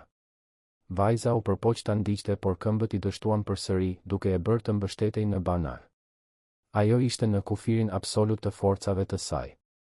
Në sallë, Fiona ngjitej në skenën e improvizuar. Një mikrofon u rregullua dhe muzika në sfond u ndërpre. Të gjithë të ftuarit e kthyen vëmendjen nga ajo. Kamerat u fokusuan. Gazetarët përgatitën regjistruesit e tyre. Ishte momenti. Mirëmbrëma të gjithëve, Fiona filloi, zëri i saj i ëmbël dhe i moduluar. Dua t'ju falenderoj që jeni këtu sonte, në këtë natë kaq të veçantë. Siç e din shumë prej jush, 2 vitet e fundit kanë qenë sfiduese për mua dhe për Viktorin. Por dashuria ka përcen të gjitha pengesat. Kiara, e mbështetur në kornizën e derës së kuzhinës, vëzhgonte nga larg. Ku ishte Viktori? Ku ishte Roza? Zemra i rrite jashtë ritmit. Ajo u përpoq të bënte edhe disa hapa drejt sallës, por bota filloi të rrotullohej në mënyrë të rrezikshme. Dhe sonte, Fiona vazhdoi, dua të njoftoj diçka të veçantë. Viktori, edhe në gjendjen e tij, gjeti forcë për të më bërë një dhuratë të pabesueshme. Ajo bëri me kokë drejt Marcos, i cili ngjitej në skenë me një dosje dokumentesh. Ai më dha prokur të plot mbi të gjitha bizneset dhe pasuritë e tij. Është një dëshmi besimi dhe dashurie që më emocionon thellësisht. Kishte përshpëritje admirimi midis të ftuarve. Disa gra fshinin lotët. Ishte një performancë mjeshtërore. Fiona ishte gati të fitonte. Ishte atëherë që dyert e dy fishtat të sallës u hapën. Të gjitha kokat u kthyen. Dhe aty ishte Viktori në këmbë, duke ecur ngadalë por me vendosmëri, i mbështetur në Rozën. Ai kishte veshur një pijame të thjeshtë, ishte i dobët dhe i zbetë, por sytë e tij ishin të kthjellët, të vetëdijshëm, të gjallë. Heshtja që ra mbi sallë ishte absolute. Fiona u zbe, maska e qetësisë po i rrëshiste për një sekond para se të rimë këmbej. Viktor? Çfarë po bën në këmbë? Ti duhet të pushosh. Por Viktori vazhdoi të ecte, Roza pranë tij, derisa arritën në qendër të sallës. Të gjithë të ftuarit u larguan, duke krijuar një rrugë. Kamerat, të hutuar por instinktivisht duke ditur se diçka e rëndësishme po ndodhte, vazhduan të regjistronin. Jam këtu, Viktori tha, zëri i tij i ngjirur por i dëgjueshëm në të gjithë sallën, sepse duhet të tregoj të vërtetën. Të vërtetën që Fiona ka fshehur nga të gjithë ju për 2 vjet. Viktor, ti je i hutuar. Fiona zbriti shpejt nga skena, duke u përpjekur ta arrinte. Ti duhet të kthehesh në dhomë, duhet të pushosh. Unë nuk jam i hutuar. Për herë të parë në 2 vjet jam plotësisht i kthjellët. Ai u kthye nga të ftuarit, nga kamerat, nga të gjithë që ishin aty. Unë nuk kam qenë në koma. Kam qenë i vetëdijshëm gjatë gjithë kësaj kohe. Fiona më mbajti të qetësuar, të bllokuar në trupin tim, ndërsa planifikonte të më vinte gjithçka. Kjo është qesharake. Fiona po humbiste qetësinë. Ai po deliron. Dikush të thëras një ambulancë. Por Viktori vazhdoi, tani me më shumë forcë në zë. Aksidenti që më la në këtë gjendje nuk ishte aksident. Fiona sabotoi makinën time sepse ishte në borxhe të mëdha nga bastet online. Miliona lekë borxhe që ajo i fshehu nga unë. Kur aksidenti nuk më mori jetën, ajo vendosi të më mbajë të burgosur. Ku janë provat tuaja për këto akuza absurde? Marco, avokati, ndërhyri duke u përpjekur të kontrollonte dëmin. Ishte atëherë që Chiara, duke mbledhur forcat e saj të fundit, u fut në sallë. Në dorën e saj, flash disku, janë këtu, ajo tha, zëri i saj i dobët por i vendosur. Të gjitha provat. Hetimet private, ekstraktet bankare, regjistrimet e basteve. Gjithçka. Kush je ti? Marco u përpoq ta friksonte. Jam personi që e ushqeu kur ju e lath të vuante nga uria. Jam ajo që u kujdes për të kur të gjithë besuan gënjeshtrën e saj. Ishte në këtë moment që këmbët e Kiarës më në fund i dështuan plotësisht. Salla u rrotullua, dritat u bën njolla të ndritshme dhe ajo ra. Gjëja e fundit që dëgjoi para se gjithçka të errësohej ishte Viktori që thiri emrin e saj dhe Roza që vraponte drejt saj. Chiara u zgjua në një shtrat që nuk ishte i saj. Tavani i bardhë sipër ishte i panjohur dhe aroma e dezinfektantit spitalor i pushtonte hundët. Ajo u përpoq të lëvizte, por trupi i protestoi, çdo muskull i dhimbshëm sikur të ishte rrahur. Një mask oksigjeni i mbulonte fytyrën dhe kishte një gjilpër në krah, e lidhur me një qese serumi që pikonte ngadalë. Mos lëviz, e dashur, tha një zë i butë. Një infermiere ju afrua, duke kontrolluar monitoret pranë shtratit. Ti ke pasur një kolaps të rëndë. Në ushqyerje, dehidratim, anemi të rëndë. Trupi yt hyri në shok. Ke qenë me fat që ke marrë ndihmë të shpejtë. Festa, Chiara u përpoq të thoshte, por zëri i saj doli vetëm si një përshpëritje e mbytur nga maska. Çfarë ndodhi në festë? Nëna jote është jashtë. Do ta lë të hyj për disa minuta, por ti duhet të pushosh. Roza hyri si një uragan lehtësimi dhe lotësh. Ajo u hodh pranë shtratit, duke i mbajtur dorën vajzës sikur do ta linte t'i shpëtonte në çdo moment. Faleminderit Zotit që u zgjove. Mjekët thanë se ishe në prag të një arresti kardiak. Zemra jote, Kiara, zemra jote pothuajse pushoi së rahuri. Jam mirë, nën, Kiara murmuroi, megjithse e dinte që nuk ishte. Viktor? Çfarë ndodhi me të? Roza buzëqeshi përmes lotëve. Ai është mirë. Më mirë se mirë. Ai tregoi gjithçka, vajza ime. Gjithçka. Dhe provat që t'i gjete, ai flash disk, u verifikuan të gjitha nga ekspertët aty në fes. Policia u thirr. Dhe Fiona? E arrestuar. Roza e shqiptoi fjalën me një kënaqësi që Kiara nuk e kishte dëgjuar kurrë në zërin e nënës së saj. Ishte poshtëruese, Kiara. Ajo u përpoq të ikte, por u pengua dhe ra me fytyrë në tortën gjigante të dasmës. Ishte e mbuluar me krem dhe turp kur policët i vunë pranga. Kamerat regjistruan gjithçka. Po transmetohet në të gjitha lajmet. Dhe Marko? Gjithashtu i arrestuar. U përpoq të ikte nga pas, por rojet e sigurisë së ngjarjes e kapën. Ai rrëfeu gjithçka kur u përball me provat. Borxhet e Fionës, falsifikimi i dokumenteve, gjithçka. Kiara ndjeu një val lehtësimi aq të fortë sa lot të rinj i rridhnin në fytyrë. Kishte ja vlejtur. I gjithë vuajtja, i gjithë huria, i gjithë sakrifica. Viktori ishte i lirë. E vërteta ishte zbuluar. Ti je një heroin, Roza tha, duke i ledhatuar flokët vajzës. Por je edhe një budallaqe. Një budallaqe e guximshme dhe kokfort që pothuajse vrau veten për të shpëtuar dikë që mezi e njihte. Nuk mund ta lija ashtu, nën. Nuk mund ta injoroja thjesht. E di. Dhe kjo më bëri të kuptoj se kam rritur një vajzë më të mirë nga sa kam qenë unë ndonjëherë. Ti ke një guxim që unë nuk e kam pasur kurrë. Një dëmshuri që bota ka më shumë nevojë. Edhe ti je e guximshme, nën. Në fund, ishe ti ajo që e ndihmove të zbriste ato shkallë. Sepse ti më mësove të jem. Roza puthi ballin e vajzës. Tani ti do të pushosh dhe do të rimë këmbeni. Viktori po paguan për gjithçka, spitalin privat më të shtrenjtë të kryeqytetit, mjekët më të mirë. Ai tha se është minimumi që mund të bëj. Në ditët në vijim, ndërsa Kiara qëndronte shtruar duke u rikëmbur, rasti u bë skandali më i madh i shoqërisë së lartë.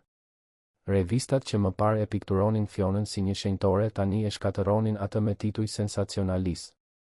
Nusja e keqe, mashtrimi dhe burgu, antagonistja e salloneve. E gjithë elita që më parë e admironte tani vraponte për t'u distancuar prej saj. Provat e flash diskut ishin shkatëruese. Kishte regjistrime të detajuara të basteve online të Fionës, duke treguar se si ajo kishte akumuluar borxhe prej më shumë se 5 milion lekësh. Kishte mesazhe të shkëmbyera me mekanikun që sabotoi makinën e Viktorit, duke i premtuar një shumë bujare për shërbimin. Kishte madje edhe regjistrime të Fionës duke biseduar me Markon për planin për ta mbajtur atë të qetësuar dhe për t'i vjedhur pasurinë. Hetimi zbuloi edhe më shumë tmerre. Fiona kishte falsifikuar receta mjekësore për të marrë qetësuesit në sasi ilegale. Kishte korruptuar infermieren për të falsifikuar raporte mjekësore që justifikonin gjendjen vegetative të Viktorit.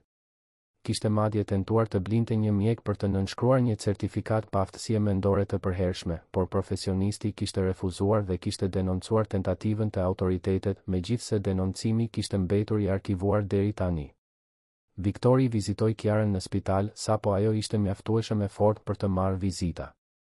Ai hyri në dhomë i mbështetur në një shkop, ende i dobët por dukshëm më mirë se sa ishte në vil. Fytyra i ishte rruar, flokët i ishin prerë dhe ai kishte veshur rroba të pastra dhe të përshtatshme për herë të parë në vite. Dukej përsëri njerëzor. Nuk di si të falenderoj, ai tha, duke u ulur në karrigen pranë shtratit. Ti sakrifikove shëndetin tënd, mirëqenien tënde, për të shpëtuar dikë që mezi e njihje. Pse? Sepse ishte gjëja e duhur për të bërë, Kiara u përgjigj thjesht. Dhe sepse askush tjetër nuk po shikonte. Të gjithë besonin historinë e saj, por unë pash të vërtetën. Ti më pe kur isha i padukshëm. Kjo fjali e thjesht mbante një peshë të jashtëzakonshme. Më ushqeve kur nuk kisha forcë të kërkoja ndihmë. Më dhe shpresë kur kisha hequr dorë nga gjithçka. Unë bëra vetëm atë që do të bënte çdo person i ndershëm. Por nuk ishte çdo person që e bëri. Ishe ti dhe tani është radha ime të kujdesem për ty dhe familjen tënde. Viktori shkoi përtej mirënjohjes. Ai pagoi jo vetëm për shtrimin e Kiarës, por gjithashtu krijoi një fond besimi për të siguruar të ardhmen e saj dhe të anës. I ofroi Rozës një pozicion si administratore e shtëpisë së tij, jo si shërbëtore, me një pagë të denjë dhe respekt. Pagoi për një apartament të gjerë për familjen në një lagje të sigurt të kryeqytetit, pranë shkollave të mira. Shtypi donte të intervistonte Kiarën, ta shndërronte në një celebritet. Por ajo refuzoi të gjitha ofertat. Nuk dua të jem e famshme, ajo i tha Rozës. Dua vetëm të kthehem të jem një vajzë normale. Por ajo nuk ishte më thjesht një vajzë normale. Ishte e reja që kishte sfiduar një nga gratë më të fuqishme të qytetit dhe kishte fituar. Ishte heroina që kishte ekspozuar një mashtrim miliarda lekësh. Ishte simbol i guximit dhe dëmshurisë në një botë që shpesh u mungonin të dyja. 2 javë më vonë, Kiara u lirua nga spitali. Ajo kishte marrë peshë, faqet i kishin ngjyrë përsëri dhe syt i shkëlqenin me jetë. Ana e priste në shtëpi, e rimëkëmbur nga operacioni i saj, e etur për të përqafuar motrën e madhe që ishte bërë heroina e saj personale. Apartamenti i ri ishte një ëndër në krahasim me vendin ku jetonin më parë. Kishte 3 dhoma gjumi, një sallon të gjerë, kuzhinë moderne. Dritaret kishin pamje nga një park, ku fëmijët luanin dhe dielli shkëlqente në përpemë. Ishte një fillim i ri, një jetë e re e ndërtuar mbi hirin e sakrificës së Kiarës. Viktori i vizitonte rregullisht. Në fillim ishin vizita kortezie, duke kontrolluar si po përshtateshin nëse kishin nevojë për diçka. Por pak nga pak, vizitat u bën më të gjata, më personale. Ai dhe Kiara bisedonin me orë të tëra, duke zbuluar se kishin më shumë të përbashkëta nga sa imagjinonin. Të dy ishin luftëtar, të dy kishin përballuar vështirësi të paimagjinueshme, të dy kishin një forcë të brendshme që i bënte të veçantë. Roza vëzhgonte këto vizita me sy të vëmendshëm nënë. Ajo shihte si Viktori shikonte Kiarën, jo me mirënjohjen e largët të dikujt që ishte shpëtuar, por me diçka më të thellë. Admirim, respekt dhe ndoshta fillimi i diçkaje që asnjëri prej tyre nuk ishte gati ta emërtonte ende. Ndërkohë, gjyqi i Fionës po afrohej. Ajo mbetej e burgosur, pa të drejtë lirimi me kusht për shkak të gravitetit të akuzave dhe rrezikut të arratisjes. Kushtet në burg ishin një shok brutal për dikë që jetonte në luks. Qeli të mbipopulluara, ushqim pa shije, uniforma të trash. Gruaja që më parë diktonte tendencat e modës tani ndante hapësirë me kriminal të zakonshëm, pa makijazh, pa bizhuteri, pa pushtet. Marko u përpoq të bënte një marrëveshje me drejtësinë, duke dhënë më shumë informacion rreth skemës në këmbim të një dënimi të reduktuar. Zbuloi se nuk ishte hera e parë që Fiona tentonte diçka të tillë. Kishte një ish të dashur të pasur që kishte ndërprerë marrëdhënien papritur vite më parë, pasi kishte zbuluar parregullsi financiare. Marko kishte ndihmuar në heshtjen e çështjes në atë kohë kundrejt pagesës bujare, por tani gjithçka po dilte në dridhë. Shoqëria që më parë e adhuronte Fionën tani e përbuzte me të njëjtin intensitet. Profilet e saj në rrjetet sociale u pushtuan nga komente urrejtjeje. Ish shoqet e saj jepnin intervista duke u distancuar prej saj, duke thënë se gjithmonë kishin ndjerë diçka të çuditshme. Ishte një rënje po aq spektakolare sa kishte qenë ngritja e saj e fabrikuar. 3 muaj pas festës, gjyqi më në fund ndodhi. Viktori u thirr për të dëshmuar, ashtu si Roza dhe Kiara. Ishte hera e parë që Kiara pa Fionën që nga ajo natë. Gruaja ishte e panjohur. Pa shkëlqimin dhe makijazhin e elaboruar duke vite më e vjetër. Flokët I kishte pa jetë, të kapur në një bisht kali të thjeshtë. Uniforma portokalli e burgut e gëlltiste, duke e bërë të dukej e vogël dhe e parëndësishme. Kur vështrimet e tyre u kryqëzuan, Fiona e shmangu e para. Nuk kishte më arrogancën, sigurinë që ajo gjithmonë nxjefte. Kishte vetëm turp dhe humbje. Gjyqi ishte I shpejtë. Provat ishin dërmuese, dëshmit konsistente. Juria u këshillua vetëm për 2 orë para se të kthehej me vendimin. Fajtore për të gjitha akuzat. Gjyqtarja, një grua e ashpër në moshë të mesme, nuk pati mëshirë kur shqiptoi dënimin. 15 vjet burg për mashtrim, rrëmbim të kualifikuar, falsifikim dokumentesh dhe tentativë për përvetësim të paligjshëm. Fiona u shemb kur dëgjoi dënimin, duke qarë në mënyrë të pakontrollueshme ndërsa dërgohej përsëri në burg. Marko mori 8 vjet për bashkëpunim dhe falsifikim. Zyra e tij ligjore u mbyll, licenca e tij u hoq. Reputacioni I tij, ashtu si ai I Fionës, ishte shkatëruar përtej çdo riparimi. Ndërsa drejtësia ndiqte rrjedhën e saj, jeta e Kiarës dhe familjes së saj lulëzoi. Ana u kthye në shkollë, e shëndetshme dhe e lumtur. Rosa punonte duke menaxhuar shtëpinë e re të Viktorit, jo më si shërbëtore e nënshtruar, por si profesioniste e respektuar. Dhe Kiara u kthye në studime, e vendosur të përfundonte shkollën e mesme dhe të shkonte në universitet. Viktori, nga ana e tij, ishte në rimëkëmbje të plotë. Fizioterapia ditore e ndihmoi të rimarrë plotësisht lëvizshmërinë. Ai nuk kishte më nevojë për shkopin, ecte normalisht, madje vraponte kur donte. Mjekët e quanin rimëkëmbjen e tij mrekullore, por ai e dinte se nuk kishte asgjë mrekullore në të. Kishte qenë vendosmëri e pastër, e ushqyer nga shpresa që një vajzë 17 vjeçare kishte mbjellë në zemrën e tij.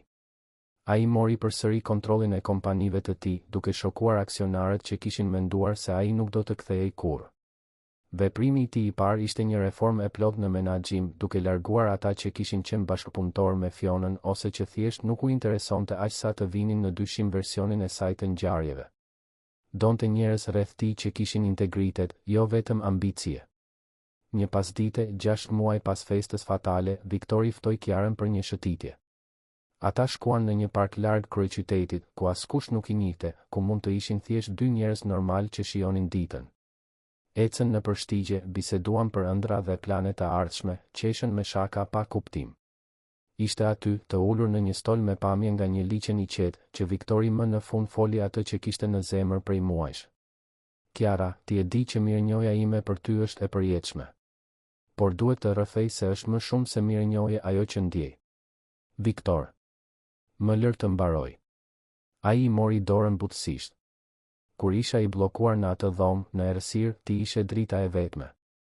Jo vetëm sepse më ushqye ose më ndihmoje fizikisht, por sepse peqenjen njerëzore tek unë kur të gjithë të tjerët shihnin vetëm një objekt. Ti më ktheve humanitetin tim. Ti do të kishe bërë të njëjtën gjë për mua. Ndoshta.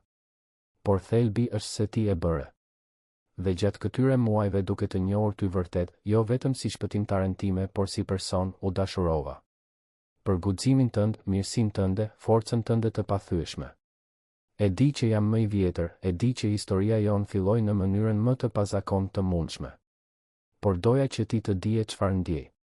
Kiara qëndroi në heshtje për një moment duke e përpunuar. Ajo kishte vetëm 18 vjeç tani, sapo kishte bërë ditëlindjen. Viktori kishte 35. Diferenca në moshë ishte e rëndësishme, por ajo që kishin kaluar së bashku të I kalonte konvencionet normale. Ata kishin ndarë diçka të thellë, të brendshme, transformuese. Edhe unë ndjej diçka, ajo pranoi më në fund. Nuk e di nëse mund ta quaj dashuri ende, sepse ende po mësoj për këto ndjenja. Por e di që kur jam me ty, ndihem e plotë. Sikur të kemi kaluar diçka që na ka lidhur në një mënyrë që pak njerëz e përjetojnë. Atëherë nuk ka nevojë të jetë dashuri ende, Viktori tha, duke buzëqeshur. Mund të jetë fillimi I diçkaje dhe do të shohim ku na çon. Pa presion, pa pritshmëri. Thjesht 2 njerëz që kujdesen për njëri tjetrin, duke zbuluar se çfarë do të thotë kjo. Kiara buzëqeshi përsëri dhe për herë të parë pas shumë kohësh, u ndje vërtet e lumtur. Jo lumturia e përkohshme e një momenti të mirë, por lumturia e thellë e dikujt që kishte gjetur vendin e saj në bollë. Muajt në vijim sollën një normalitet që Kiara nuk e kishte përjetuar kurrë më parë. Për herë të parë në jetë, ajo nuk kishte nevojë të shqetësohej për faturat e prapambetura, për ushqim të pamjaftueshëm, për krizën tjetër financiare. Rosa kishte një punë të qëndrueshme dhe të respektueshme, Ana ishte e shëndetshme dhe frekuentonte një shkollë të mirë private, dhe Kiara mund të përqendrohej në studimet e saj pa peshën dërmuese të përgjegjësisë së parakohshme.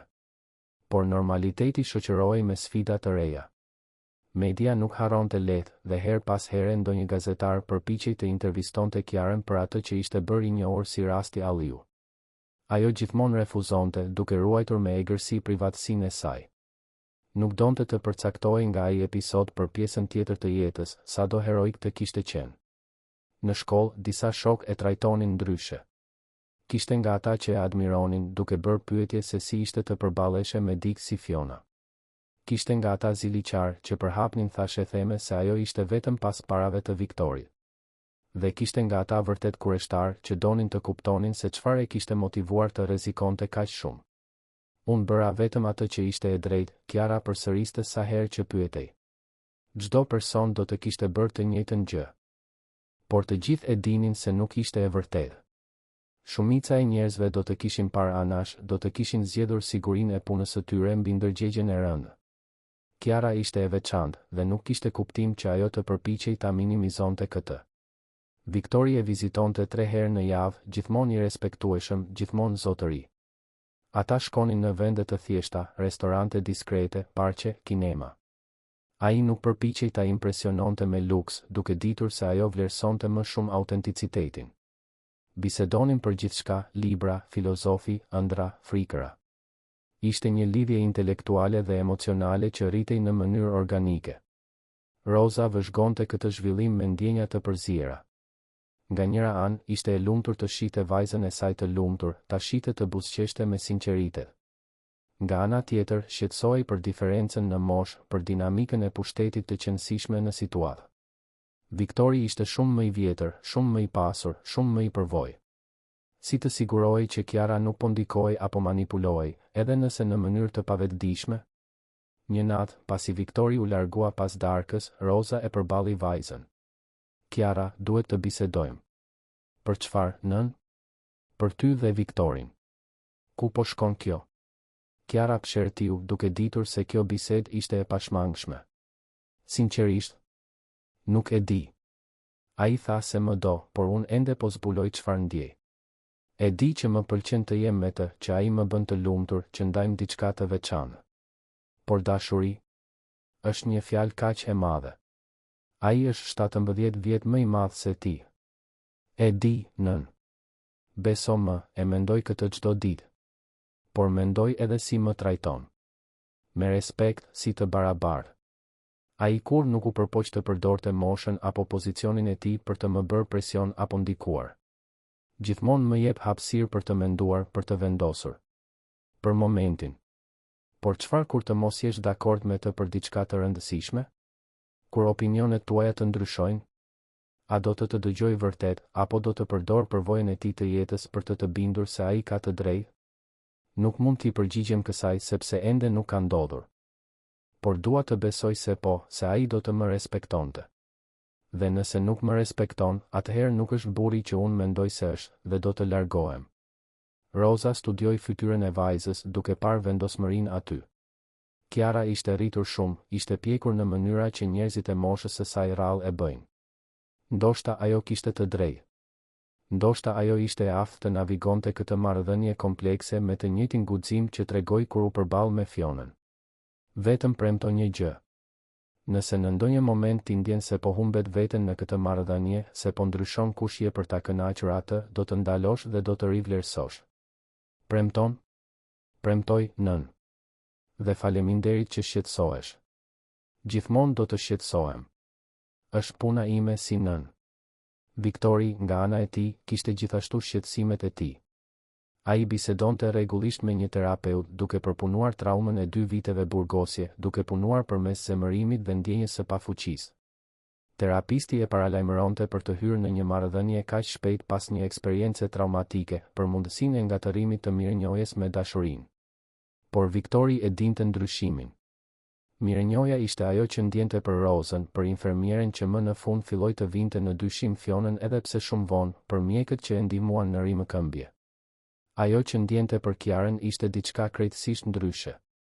Ishte një respekt i thellë për forcën e karakterit të saj, një admirim për guximin moral, një tërheqje për personin që ajo ishte thelbësisht. Je i sigurt se nuk po projekton tek ajo një imazh të idealizuar? Terapisti pyeste. Në fund të fundit, ajo ishte shpëtimtarja jote. Është e natyrshme të krijosh një imazh heroik të dikujt në këto rrethana. E di që ajo nuk është perfekte. Njoh të metat e saj, pasiguritë e saj. E di që ajo është kokfort, që ndonjëherë mbyllet në vetvete kur ka frikë, që ka vështirësi në pranimin e ndihmës. Por këto papërsosmëri e bëjnë atë reale për mua, jo më pak të admirueshme. Është një person i plot që unë e dua, jo një shenjtore në piedestal. Dhe sa për diferencën në moshë? Si synon të përballesh me kritikat, me gjykimet? duke i përballuar së bashku, nëse ajo do, por gjithashtu duke qenë realist. Ajo është e re, ka të gjithë jetën para. Nëse në ndonjë moment ajo vendos se unë nuk jam ajo që ajo dëshiron, do ta respektoj këtë, edhe nëse më thyen zemrën. Kjo ndërgjegje, kjo gatishmëri për të vendosur mirëqenien e saj mbi të tijen, ishte ajo që e ndante Viktorin nga të qenit thjesht një tjetër burr i moshuar i interesuar për një të re. Ai vërtet dëshironte më të mirën për Kiarën, edhe nëse më e mira nënkuptonte të mos ishte me të. Një vit pas festës, Viktori organizoi një darkë të veçantë. Nuk ishte vetëm për Kiarën, por për të gjithë familjen e saj. Rosa, Ana dhe madje edhe disa miq të ngushtë të Kiarës nga shkolla. Ai mori me qira sallën private të një restoranti elegant, por jo ekstravagant. Donte të festonte diçka të rëndësishme. Kur të gjithë ishin mbledhur, Viktori u ngrit me një gotë në dorë. Dua t'i falenderoj të gjithë që jeni këtu sot. Ky vit i fundit ka qenë një transformim i thellë për mua. Kam kaluar nga i burgosur në njeri të lirë, nga viktim në të mbijetuar. Dhe një pjesë e madhe e kësaj i detyrohet 3 grave të jashtëzakonshme në këtë tavolinë. Ai shikoi së pari Rozën. Roza, ti ke rritur një vajzë të pabesueshme. Forca jote, qëndrueshmëria jote, integriteti yt moral, e gjithë kjo vjen nga ti ke mësuar me shembull se çfarë do të thotë të jesh një person me parime, edhe kur është e vështirë. Jam mirënjohës që të kam në jetën time. Roza u skuq, syt i shkëlqenin nga lotët e krenarisë. Faleminderit, zoti Viktor. Ju lutem, vetëm Viktor. Pas gjithçkaje që kemi kaluar, jemi familje tani. Ai u kthye nga Ana. Dhe ti, Ana e vogël, guximi yt për të përballuar betejën tënde shëndetësore ishte frymëzues. Të shoh se si uri më këmbe, si u ktheve në jetë me aq entuziazëm, më kujtoi se gjithmonë ja vlen të luftosh. Ana buzëqeshi, qartësisht e lumtur me vëmendjen. Edhe ti je i guximshëm, Viktor. Më në fund, ai shikoi Kiarën. Dhe ti, Kiara, çfarë mund të them që nuk e kam thënë tashmë? Ti më pe kur isha i padukshëm. Më ushqeve kur nuk kisha forcë. Më dhe shpresë kur kisha hequr dorë nga gjithçka. Ti rrezikove shëndetin tënd, të ardhmen tënde, për dikë që mezi e njihje. Kjo nuk është vetëm heroizëm, është mirësi e pastër dhe e patundshme. Viktor, Kiara filloi e emocionuar, por ai ngriti dorën butësisht. Më lër të mbaroj. Ky vit duke të njohur ty vërtet, jo vetëm si shpëtimtaren time, por si person, ka qenë viti më i lumtur i jetës sime. Kam mësuar se ti je kokfort kur je e bindur për diçka, që i adhuron librat misterios, por i uren filmat horror, që kur je nervoze prek flokët, që buzëqeshja jote ndriçon çdo dhomë ku hyn. Ku do të dalësh? Kiara pyeti, zëri i saj duke u dridhur lehtë. Dua të dal në faktin se u dashurova me ty plotësisht në mënyrë të pakthyeshme. Dhe e di që jemi të ndryshëm në shumë mënyra, që kemi një histori të pazakontë, që bota mund të na gjykojë. Por gjithashtu e di që ajo që ndjej është reale, është e thellë, është e vërtetë. Viktori ndaloi, mori frym thellë. Por gjithashtu e di që ti ende po zbulon kush je, çfarë dëshiron nga jeta. Dhe nuk dua të bëj presion. Pra sot, ajo që propozoj nuk është një fund, por një fillim i një premtimi. Ai nxori nga xhepi një kuti të vogël prej kadifeje. Nuk ishte unaza tradicionale e fejesës me diamant të madh. Ishte diçka më e thjeshtë, më domethënëse. Një unaz ari me një smerald të vogël, guri i preferuar i Kiarës, ajo që përputhej me ngjyrën e syve të saj. Kjo është një premtim, ai vazhdoi. Një premtim që ndërsa ti zbulon kush dëshiron të jesh, unë do të jem pranë teje. Jo si dikush që do të formësoj, por si dikush që do të mbështes rritjen tënde. Një premtim që kur të jesh gati, nëse një ditë je gati, do të jem këtu duke pritur. A e pranon këtë premtim? Heshtja në dhomë ishte absolute. Të gjithë syt ishin te Kiara, duke pritur përgjigjen e saj. Ajo shikoi unazën, pastaj Viktorin, pastaj Rozën. Nëna e saj pohoi lehtë me kokë, duke dhënë bekimin e saj të heshtur. E pranoj, Kiara tha më në fund, zëri i saj i qartë dhe i fortë. E pranoj premtimin tënd dhe bëj një timin. Premtoj të jem gjithmonë e ndershme me ty, edhe kur e vërteta është e vështirë. Premtoj të mos ndryshoj kurrë thelbësisht kush jam për të kënaqur ty apo ndonjë tjetër. Dhe premtoj se nëse dhe kur të vendos të angazhohem plotësisht, do të jetë sepse vërtet e dua, jo nga mirënjohja apo presioni, por nga dashuria e vërtetë. Viktori i vuri unazën në gisht, një përshtatje perfekte. Tavolina shpërtheu në duartrokitje dhe lot të lumtur. Ana kërcente e emocionuar, Roza qante nga emocionet dhe miqtë e Kiarës fishkëllenin dhe bërtisnin urime. Ishte një moment perfekt, por ishte gjithashtu vetëm fillimi i një udhëtimi. Kiara e dinte se kishte ende shumë për të zbuluar për veten, për atë që donte nga jeta, për atë që donte të ishte. Ajo ishte gati të hynte në universitet, kishte plane të studionte drejtësi për të ndihmuar njerëzit në situata si ajo e Viktorit. Kishte një botë të tërë mundësish para saj. Por duke shikuar Viktorin, burrin që kishte ndarë me të një përvojë që pak kush mund ta kuptonte, ajo ndjente se ndoshta, vetëm ndoshta, ai mund të ishte pjesë e këtij udhëtimi. Jo si një destinacion i garantuar, por si një shoqërues i zgjedhur me vetdije, ditë pas dite. Muajt në vijim sollën një normalitet që Kiara nuk e kishte përjetuar kur më parë. Për herë të parë në jetë, ajo nuk kishte nevojë të shqetësohej për faturat e prapambetura, për ushqim të pamjaftueshëm, për krizën tjetër financiare. Roza kishte një punë të qëndrueshme dhe të respektueshme, Ana ishte e shëndetshme dhe frekuentonte një shkollë të mirë private, dhe Kiara mund të përqendrohej në studimet e saj pa peshën dërmuese të përgjegjësisë së parakohshme. Por normaliteti vinte i shoqëruar me sfida të reja. Media nuk harronte lehtë dhe her pas here ndonjë gazetar përpiqej të intervistonte Kiarën për atë që ishte bërë i njohur si rasti Alliu. Ajo gjithmonë refuzonte, duke ruajtur me egërsi privatësinë e saj.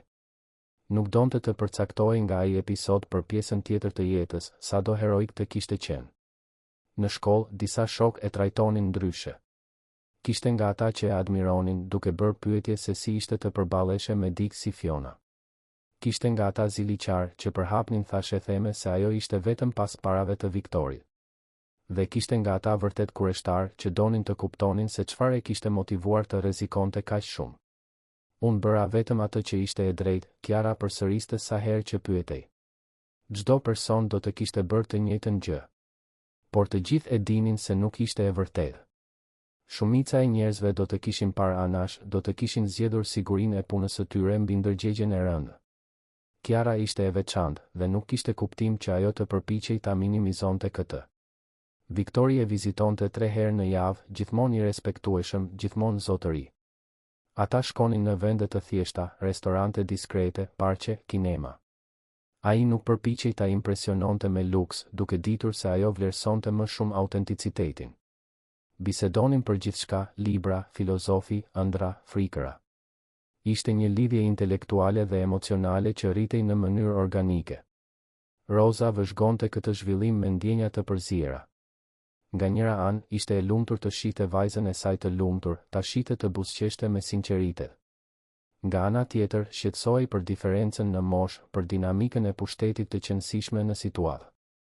Viktori ishte shumë më i vjetër, shumë më i pasur, shumë më i përvojë. Si të sigurohej që Kiara nuk po ndikohej apo manipulohej, edhe nëse në mënyrë të pavetëdijshme? Një natë, pasi Viktori u largua pas darkës, Roza e përballi vajzën. Kiara, duhet të bisedojmë. Për çfarë, nën? Për ty dhe Viktorin. Ku po shkon kjo? Kiara pshertiu, duke ditur se kjo bisedë ishte e pashmangshme. Sinqerisht, nuk e di. Ai tha se më do, por unë ende po zbuloj çfarë ndjej. E di që më pëlqen të jem me të, që ai më bën të lumtur, që ndajmë diçka të veçantë. Por dashuri është një fjalë kaq e madhe. Ai është 17 vjet më i madh se ti. E di, nën. Beso më, e mendoj këtë çdo ditë. Por mendoj edhe si më trajton. Me respekt, si të barabartë. Ai kur nuk u përpoq të përdorte moshën apo pozicionin e tij për të më bërë presion apo ndikuar. Gjithmonë më jep hapësirë për të menduar, për të vendosur. Për momentin. Por çfarë kur të mos jesh dakord me të për diçka të rëndësishme? Kur opinionet tuaja të ndryshojnë? A do të dëgjoj vërtet, apo do të përdor përvojën e tij të jetës për të bindur se ai ka të drejtë? Nuk mund t'i përgjigjem kësaj sepse ende nuk ka ndodhur. Por dua të besoj se po, se ai do të më respektonte. Dhe nëse nuk më respekton, atëherë nuk është burri që unë mendoj se është, dhe do të largohem. Roza studioi fytyrën e vajzës duke parë vendosmërinë aty. Kiara ishte rritur shumë, ishte pjekur në mënyra që njerëzit e moshës së saj rrallë e bëjnë. Ndoshta ajo kishte të drejtë. Ndoshta ajo ishte e aftë të navigonte këtë marrëdhënie komplekse me të njëjtin guxim që tregoi kur u përball me Fionën. Vetëm premto një gjë. Nëse në ndonjë moment ti ndjen se po humbet veten në këtë marrëdhënie, se po ndryshon kush je për ta kënaqur atë, do të ndalosh dhe do të rivlerësosh. Premton? Premtoj, nën. Dhe faleminderit që shqetësohesh. Gjithmonë do të shqetësohem. Është puna ime si nën. Viktori, nga ana e tij, kishte gjithashtu shqetësimet e tij. Ai bisedonte rregullisht me një terapeut, duke përpunuar traumën e 2 viteve burgosje, duke punuar përmes zemërimit dhe ndjenjes së pafuqisë. Terapisti e paralajmëronte për të hyrë në një marrëdhënie kaq shpejt pas një eksperiencë traumatike, për mundësinë e ngatërimit të mirënjohjes me dashurinë. Por Viktori e dinte ndryshimin. Mirënjohja ishte ajo që ndjente për Rozën, për infermieren që më në fund filloi të vinte në dyshim Fionën edhe pse shumë vonë, për mjekët që e ndihmuan në rimëkëmbje. Ajo që ndjente për Kiarën ishte diçka krejtësisht ndryshe. Ishte një respekt i thellë për forcën e karakterit të saj, një admirim për guximin moral, një tërheqje për personin që ajo ishte thelbësisht. Je i sigurt se nuk po projekton tek ajo një imazh të idealizuar? Terapisti pyeste. Në fund të fundit, ajo ishte shpëtimtarja jote. Është e natyrshme të krijosh një imazh heroik të dikujt në këto rrethana. E di që ajo nuk është perfekte. Njoh të metat e saj, pasiguritë e saj. E di që ajo është kokfort, që ndonjëherë mbyllet në vetvete kur ka frikë, që ka vështirësi në pranimin e ndihmës. Por këto papërsosmëri e bëjnë atë reale për mua, jo më pak të admirueshme. Është një person i plot që unë e dua, jo një shenjtore në piedestal. Dhe sa për diferencën në moshë? Si synon të përballesh me kritikat, me gjykimet? Duke i përballuar së bashku, nëse ajo do, por gjithashtu duke qenë realist. Ajo është e re, ka të gjithë jetën para. Nëse në ndonjë moment ajo vendos se unë nuk jam ajo që ajo dëshiron, do ta respektoj këtë, edhe nëse më thyen zemrën. Kjo ndërgjegje, kjo gatishmëri për të vendosur mirëqenien e saj mbi të tijen, ishte ajo që e ndante Viktorin nga të qenit thjesht një tjetër burr i moshuar i interesuar për një të re. Ai vërtet dëshironte më të mirën për Kiarën, edhe nëse më e mira nënkuptonte të mos ishte me të. Një vit pas festës, Viktori organizoi një darkë të veçantë. Nuk ishte vetëm për Kiarën, por për të gjithë familjen e saj. Roza, Ana dhe madje edhe disa miq të ngushtë të Kiarës nga shkolla. Ai mori me qira sallën private të një restoranti elegant, por jo ekstravagant. Donte të festonte diçka të rëndësishme. Kur të gjithë ishin mbledhur, Viktori u ngrit me një gotë në dorë. Dua t'i falenderoj të gjithë që jeni këtu sot. Ky vit i fundit ka qenë një transformim i thellë për mua. Kam kaluar nga i burgosur në njeri të lirë, nga viktim në të mbijetuar. Dhe një pjesë e madhe e kësaj i detyrohet 3 grave të jashtëzakonshme në këtë tavolinë. Ai shikoi së pari Rozën. Roza, ti ke rritur një vajzë të pabesueshme. Forca jote, qëndrueshmëria jote, integriteti yt moral, e gjithë kjo vjen nga ti ke mësuar me shembull se çfarë do të thotë të jesh një person me parime, edhe kur është e vështirë. Jam mirënjohës që të kam në jetën time. Roza u skuq, syt i shkëlqenin nga lotët e krenarisë. Faleminderit, zoti Viktor. Ju lutem, vetëm Viktor. Pas gjithçkaje që kemi kaluar, jemi familje tani. Ai u kthye nga Ana. Dhe ti, Ana e vogël, guximi yt për të përballuar betejën tënde shëndetësore ishte frymëzues. Të shoh se si u rimëkëmbe, si u ktheve në jetë me aq entuziazëm, më kujtoi se gjithmonë ja vlen të luftosh. Ana buzëqeshi, qartësisht e lumtur me vëmendjen. Edhe ti je i guximshëm, Viktor. Më në fund, ai shikoi Kiarën. Dhe ti, Kiara, çfarë mund të them që nuk e kam thënë tashmë? Ti më pe kur isha i padukshëm. Më ushqeve kur nuk kisha forcë. Më dhe shpresë kur kisha hequr dorë nga gjithçka. Ti rrezikove shëndetin tënd, të ardhmen tënde, për dikë që mezi e njihje. Kjo nuk është vetëm heroizëm, është mirësi e pastër dhe e patundshme. Viktor, Kiara filloi e emocionuar, por ai ngriti dorën butësisht. Më lër të mbaroj. Ky vit duke të njohur ty vërtet, jo vetëm si shpëtimtaren time, por si person, ka qenë viti më i lumtur i jetës sime. Kam mësuar se ti je kokfort kur je e bindur për diçka, që i adhuron librat misterios, por i uren filmat horror, që kur je nervoze prek flokët, që buzëqeshja jote ndriçon çdo dhomë ku hyn. Ku do të dalësh? Kiara pyeti, zëri i saj duke u dridhur lehtë. Dua të dalë në faktin se u dashurova me ty plotësisht në mënyrë të pakthyeshme. Dhe e di që jemi të ndryshëm në shumë mënyra, që kemi një histori të pazakontë, që bota mund të na gjykojë. Por gjithashtu e di që ajo që ndjej është reale, është e thellë, është e vërtetë. Viktori ndaloi, mori frym thellë. Por gjithashtu e di që ti ende po zbulon kush je, çfarë dëshiron nga jeta. Dhe nuk dua të bëj presion. Pra sot, ajo që propozoj nuk është një fund, por një fillim i një premtimi. Ai nxori nga xhepi një kuti të vogël prej kadifeje. Nuk ishte unaza tradicionale e fejesës me diamant të madh. Ishte diçka më e thjeshtë, më domethënëse. Një unaz ari me një smerald të vogël, guri i preferuar i Kiarës, ajo që përputhej me ngjyrën e syve të saj. Kjo është një premtim, ai vazhdoi. Një premtim që ndërsa ti zbulon kush dëshiron të jesh, unë do të jem pranë teje. Jo si dikush që do të formësoj, por si dikush që do të mbështes rritjen tënde. Një premtim që kur të jesh gati, nëse një ditë je gati, do të jem këtu duke pritur. A e pranon këtë premtim? Heshtja në sallë ishte absolute. Të gjithë syt ishin te Kiara, duke pritur përgjigjen e saj. Ajo shikoi unazën, pastaj Viktorin, pastaj Rozën. Nëna e saj pohoi lehtë me kokë, duke dhënë bekimin e saj të heshtur. E pranoj, Kiara tha më në fund, zëri i saj i qartë dhe i fortë. E pranoj premtimin tënd dhe bëj një timin. Premtoj të jem gjithmonë e ndershme me ty, edhe kur e vërteta është e vështirë. Premtoj të mos ndryshoj kur thelbësisht kush jam për të kënaqur ty apo ndonjë tjetër. Dhe premtoj se nëse dhe kur të vendos të angazhohem plotësisht, do të jetë sepse vërtet e dua, jo nga mirënjohja apo presioni, por nga dashuria e vërtetë. Viktori i vuri unazën në gisht, një përshtatje perfekte. Tavolina shpërtheu në duartrokitje dhe lot të lumtur. Ana kërcente e emocionuar, Roza qante nga emocionet dhe miqtë e Kiarës fishkëllenin dhe bërtisnin urime. Ishte një moment perfekt, por ishte gjithashtu vetëm fillimi i një udhëtimi. Kiara e dinte se kishte ende shumë për të zbuluar për veten, për atë që donte nga jeta, për atë që donte të ishte. Ajo ishte gati të hynte në universitet, kishte plane të studionte drejtësi për të ndihmuar njerëzit në situata si ajo e Viktorit.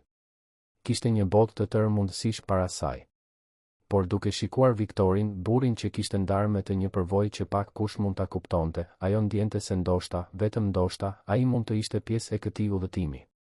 Jo si një destinacion i garantuar, por si një shoqërues i zgjedhur me vetdije, ditë pas dite. Muajt në vijim ishin muaj përshtatjeje. Kiara hyri në fakultetin e drejtësisë, duke u zhytur në studime me të njëjtën vendosmëri që kishte treguar duke shpëtuar Viktorin. Ajo bëri miq të rinj, mori pjesë në grupe debatesh, u përfshi në punë vullnetare për ndihmë juridike. Jeta e saj ishte e plot qëllim. Viktori, nga ana e tij, zgjeroi bizneset e tij, por me një fokus të ri. Ai krijoi një fondacion për të ndihmuar viktimat e mashtrimit financiar dhe manipulimit, duke ofruar ndihmë juridike falas dhe mbështetje psikologjike. Punësoi hetues privat për të zbuluar raste të ngjashme me të tij, duke shpëtuar njerëz të tjerë që po shfrytëzoheshin nga bashkëshort apo familjar lakmitar. Ishte mënyra e tij për të kthyer traumën në qëllim. Ata ende takoheshin rregullisht, por tani të dy kishin jetë të pavarura dhe të plota. Nuk takoheshin çdo ditë, nuk kishin nevojë të ishin vazhdimisht bashkë për të vërtetuar marrëdhënien. Ishte një dinamikë e shëndetshme, e pjekur, e ndërtuar mbi respektin e ndërsjellë dhe hapësirën individuale. Kishte momente të vështira. Kiara pati krizat e saj të para ekzistenciale si e rritur e re, duke vënë në dyshim nëse ishte në rrugën e duhur, nëse zgjedhjet e saj ishin të sajat apo të ndikuara nga të tjerët. Viktori pati rënje ditë kur trauma kthehej me forcë, kur makthet për atë dhomë të errët e zgjonin të djersitur nga frika. Por ata i përballuan të gjitha me ndershmëri, duke komunikuar hapur, duke u mbështetur pa u mbytur. Roza e shihte gjithë këtë dhe më në fund u qetësua. Vajza e saj nuk ishte më ajo vajza 17 vjeçare e dëshpëruar dhe e sakrifikuar. Ishte një grua e re e sigurt, që dinte çfarë donte dhe nuk kishte frikë të luftonte për të. Dhe Viktori nuk ishte pronari i largët apo burri i traumatizuar në kërkim të shpëtimit. Ishte një partner i barabartë që respektonte dhe admironte Kiarën me sinqeritet. Fundi i historisë. Të dashur dëgjues, shpresojmë që historia e Kiarës dhe Viktorit t'ju ketë prekur zemrat. Për të ndjekur këtë udhëtim emocionues, kemi përgatitur një playlist të veçantë me histori po aq tërheqëse. Mund t'i gjeni këtu duke klikuar në të maj. Nëse ju pëlqeu kjo histori, mos harroni të abonoheni në kanalin ton dhe të lini pëlqimin në video. Çdo ditë sjellim histori unike që eksplorojnë kompleksitetin e jetës, fuqinë e guximit dhe triumfin e dashurisë së vërtetë. Mos humbisni përmbajtjet tona të ardhshme. Ju presim në komente për të ditur se çfarë menduat për këtë udhëtim të mahnitshëm të shpëtimit dhe dashurisë.